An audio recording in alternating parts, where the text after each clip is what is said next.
Ce vendredi 26 janvier, le Parisien a révélé la décision prise à l'issue du passage devant le Conseil des prud'hommes d'Ariel Boulin-Prat et Bertrand Renard. Les deux arbitres historiques de Des chiffres et des lettres ont un certain nombre de réclamations liées à leur éviction de l'émission. Un départ qui a fait grand bruit.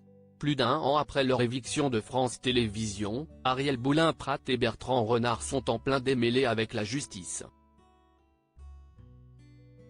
À l'été 2022, les deux animateurs historiques des chiffres et des lettres ont été remerciés par le groupe opérant un renouvellement soudain de son émission. Outre la nouvelle programmation, s'y est surtout la nomination de nouveaux arbitres aux commandes du jeu de France 3 qui a bouleversé les habitudes des téléspectateurs.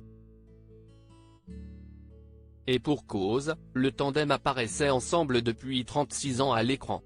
Ariel Boulin-Prat et Bertrand Renard, Des chiffres et des lettres, où en est le procès intenté à leur ex-employeur ? Aussitôt remplacé par Blandine Maire, une professeure de lettres, et Stéphane Cronier, un ex-candidat de jeu, Ariel Boulin-Prat et Bertrand Renard ont décidé de traîner leur affaire devant le Conseil des prud'hommes, dénonçant un départ contraint et forcé en étant, qui plus est, lié par un contrat en CDD. Une première audience s'est tenue en mai dernier au cours de laquelle le binôme réclame, à France Télévisions près de 530 000 € pour chacun d'entre eux, dont 200 000 € de dommages et intérêts et 135 000 € d'indemnités conventionnelles, comme le révélait le Parisien. Les négociations entre les avocats des deux parties n'avançant pas, l'audience a été renvoyée au 26 janvier 2024. Ce vendredi donc, les anciens présentateurs avaient rendez-vous dans le 10e arrondissement de Paris pour tenter d'obtenir gain de cause une bonne fois pour toutes. Ariel Boulin-Prat et Bertrand Renard, Des chiffres et des lettres, quelles sont leurs revendications face à leur ex-employeur ? Les deux collègues ont pu se défendre et passer en revue plusieurs sujets polémiques dont la requalification de leur contrat de travail de CDI à CDI, les conditions vexatoires dans lesquelles ils ont quitté leur entreprise, par visioconférence, la discrimination à l'âge dont ils auraient été victimes, ils avaient dépassé les 65 ans au moment des faits, ou encore la baisse de leur salaire de 60%.